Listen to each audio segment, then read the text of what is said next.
मुताबिक Ali Larijani गुज़िश्ता रात हमले में अपने बेटे मुर्तज़ा, नायब सिक्योरिटी अफसर अली रज़ा और महाफिजों के गिरोह के हमला शहीद हुए। अली लारीजानी और गुलाम रज़ा सुलेमानी की नमाज जनाजा आज अदा की जाएगी।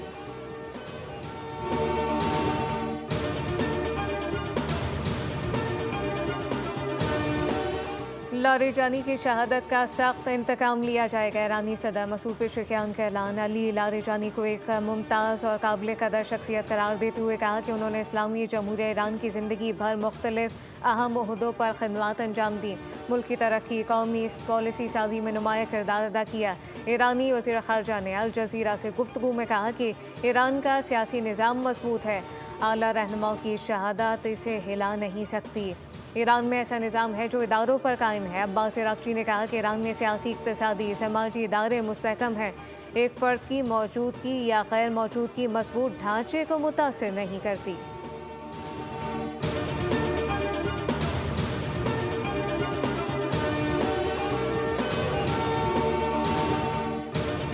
पासदारान इनकलाब का बदला लेने का ऐलान। ऑपरेशन वादा सादिक 4 के तहत इसराइल के खिलाफ हमलों की 61वीं लहर का आगाज़ किया।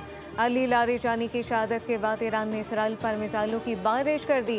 तेल अवीव में मुतादिद गाड़ियाँ तबाह, 2 अफराद हलाक। ईरानी पासदारान इनकलाब के मुताबिक इसराइली दारुल हुकूमत तेल अवीव पर करम शहर 4 कदर अमाद खबर शिकन मिसाइल दाखिल और 100 से ज़ायद फौजी सिक्योरिटी अहदाफ को कामयाबी से निशाना बनाया गया। हमलों में क्लस्टर वॉर हेड वाले मिसाइल इस्तेमाल किए गए ताकि ज़्यादा से ज़्यादा अहदाफ को निशाना बनाया जा सके। इसराइली मीडिया के मुताबिक हमलों के बाद तेल अवीव के एक ट्रेन स्टेशन में भी आग लग गई।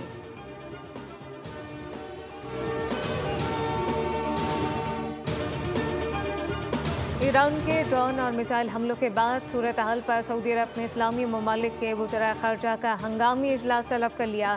सऊदी वज़ारत ख़ारजा के मुताबिक आज इजलास में ख़त्े की मौजूदा सूरत हाल, इलाकाई सलामती से मुतल्लिक़ अहम उमूर पर मुशावरत की जाएगी।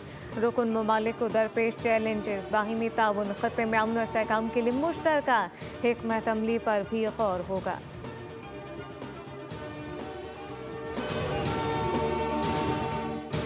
पाकिस्तान की मशरिक़ वस्ता में बढ़ती कशीदगी को कम करने के लिए सालिसी की पेशकश। वफाकी वज़ीर इत्तलात अताउल्लाह तारर ने कहा कि पाकिस्तान ईरान में सूरत हाल को बेहतर बनाने और मज़ीद अदम इस्तेहकाम को रोकने के लिए संजीदा तौर पर किरदार अदा करना चाहता है। अल जज़ीरा को दिए गए इंटरव्यू में अताउल्लाह तारर ने कहा कि ख़त्े के ममालिक के साथ पाकिस्तान के देरीना ताल्लुकात हैं, जिसकी वजह से मुख्तलिफ फ़रीक़ैन के साथ राब्ते में है। तवाज़ुन बरकरार रखने की कोशिश की। पाकिस्तान मुख्तलिफ शराकतदारों के साथ बातचीत में मसरूफ़ है और हम हमेशा चाहते हैं कि ताल्लुकात में तवाज़ुन बरकरार रहे।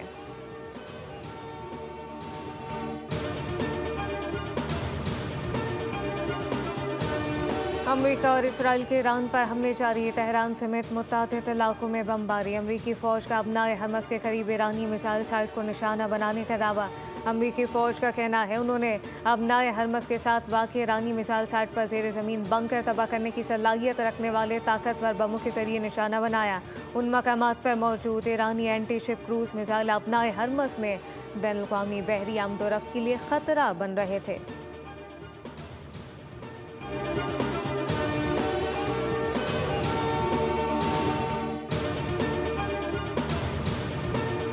और पाकिस्तान और IMF के दरमियान तीसरे जायजे के वर्चुअल मुज़ाकरात। IMF की जानिब से FBI के लिए नए इक़दामात मुकर्रर करने का इम्कान। टैक्स वसूली बेहतर बनाने के लिए नए स्ट्रक्चरल बेंचमार्क तजवीज़ कर दिए। FBI की कारकर्दगी जांचने के लिए सख्त निगरानी का फैसला। IMF ने मुतालबा किया कि ऑडिट और डिजिटल इनवॉइसिंग के निफाज के लिए काम किया जाए।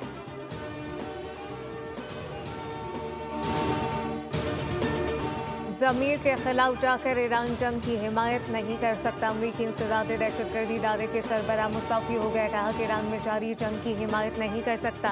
हमने जंग इसराइल और ताकत पर अमरीकी लॉबी के दबाव के तहत शुरू की। जो कैंट ने इंकशाफ किया कि ईरान अमरीका के लिए कोई फौरी ख़तरा नहीं था। इसराइली हुकाम और असर व रसूख रखने वाली अमरीकी मीडिया ने जंगी जज्बात भड़काने के लिए गलत मालूमात फैलाई, जिससे सदर को ये बावर कराया गया कि ईरान फौरी खतरा है, हमला करना जल्द फतह की राह है। कैंट के मुताबिक ये झूठ था और उसी हिकमत अमली का इस्तेमाल इसराइल ने इराक की मोहलिक जंग में भी किया, जिसने अमेरिका को हज़ारों जानों अरबों डॉलर के नुकसान में मुब्तला कर दिया।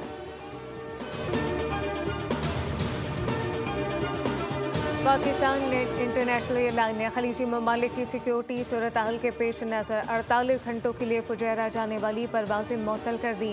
तर्जुमान के मुताबिक मौजूदा हालात के बाइस ये फैसला एहतियाती तदाबीर के तौर पर किया गया। अलाइन के लिए परवाज़ें मामूल के मुताबिक जारी रहेंगी। फ़िलहाल मुत्तहदा अरब अमारात के लिए सिर्फ इसी रूट पर ऑपरेट किया जाएगा। ख़त्े में कशीदगी के बायस मुल्क भर से आज मशरिक़ वस्ता के लिए 83 परवाज़ें मनसूख हो चुकी।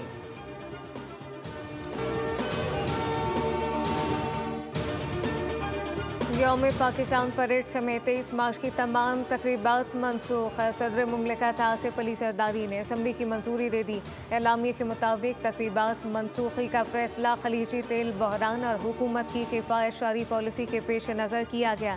मौजूदा हालात में अखराजात कम रखना ज़रूरी है, इसीलिए रिवायती फ़ौजी परेड और दीगर बड़ी तकरीबात नहीं होंगी। मुल्क भर में महदूद पैमाने पर परचम कुशाई की तकरीबात मुनक़िद की जाएंगी ताकि दिन की अहमियत और उसका पैगाम बरकरार रहे।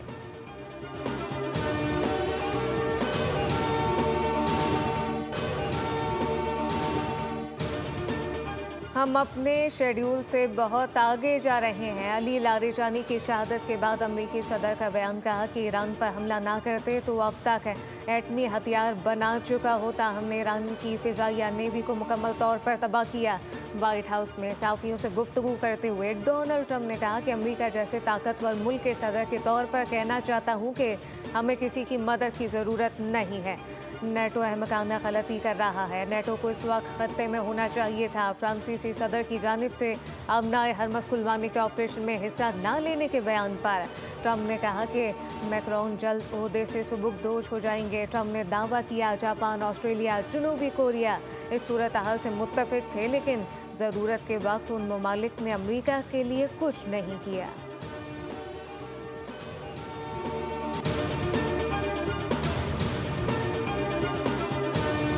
कल रात मुझे अगवा किया गया था और मेरे अकाउंट से कुछ बिटकॉइन जो है वो भी इन्होंने ट्रांसफ़र किए और तकरीबन 7-8 घंटे जो है इन्होंने मुझे अपने पास रखा। मुंह पे मास्क वगैरह पहनाया हुआ था। कुछ USDT मेरे पास पड़े हुए थे जिनके इन्होंने बिटकॉइन बाई किए और फिर मुझे कहते हैं कि भाई अपने लड़कों को कॉल कर, जो भी तेरे ट्रेडर्स हैं, पाकिस्तान में इन्फ्लुएंसर्स हैं, उनको कॉल कर, कुछ डॉलर उससे मांगे मैंने।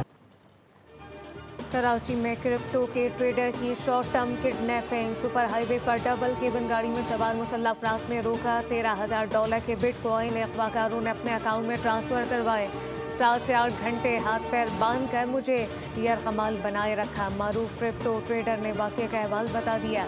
मुसल्लह अफराद ने गाड़ी में बिठाते ही पहला सवाल किया कि डॉलर कहाँ है, कहाँ गया। $5 लाख दे दो तो छोड़ देंगे। 8 घंटे बाद मुझे $5,000 देकर सुराग बोर्ड पर फेंक दिया।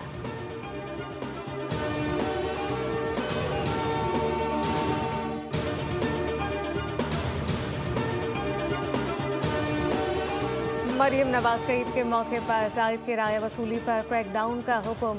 सख्त कानूनी कार्रवाई करने की हिदायत की। कहा कि तमाम अजला में मुकर्ररा किरायों पर अमल दरामद यकीनी बनाया जाए। तमाम बस स्टैंड पर सफाई सुथराई का हुक्म। मरियम नवाज ने कहा गरीब मुसाफिरों के लिए इस्तेसाल की इजाज़त नहीं देंगे। हर बस स्टैंड पर किराए नामे आवेजा करके अमल दरामद यकीनी बनाया जाए। सब्सक्राइब करें और बेल दबाएं ताकि कोई खबर रह न जाए।